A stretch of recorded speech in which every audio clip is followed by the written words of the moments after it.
She Dila Dabuga mind worldwide Zwa na alright na siti chatora nezvekufa munhu wese pano iti kufa munhu wese daidzira kufa ona tese tinolava kufa tose pano tofarira kufa enda pana singazive kufa fundise pastatus vakaposta kufa ndakabata office achiona kufa so show me show me show me show me show me show me show me show me show me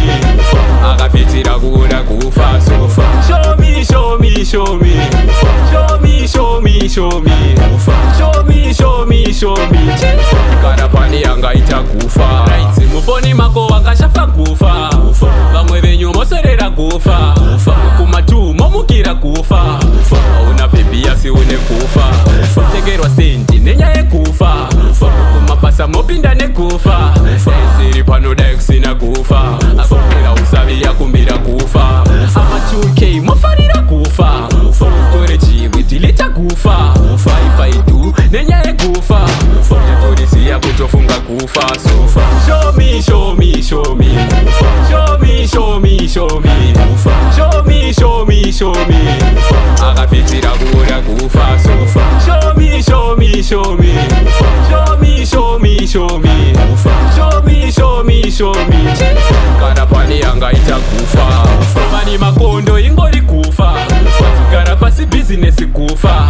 na volume pa uno player kufa vadu visa vakaona kufa Encrosi presa sikufa XV fidelity kufa ukapanopinda uchaona kufa yakurira ngoma yekufa sufa show me show me show me show me show me show me show me show me show me akapitira kuona kufa sufa show me show me show me show me show me show me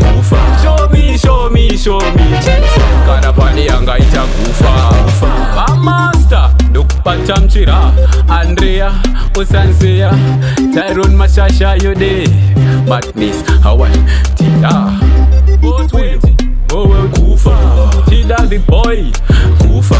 Jamsen the producer kufa Yabuga my fa Tito Babazarwa Tito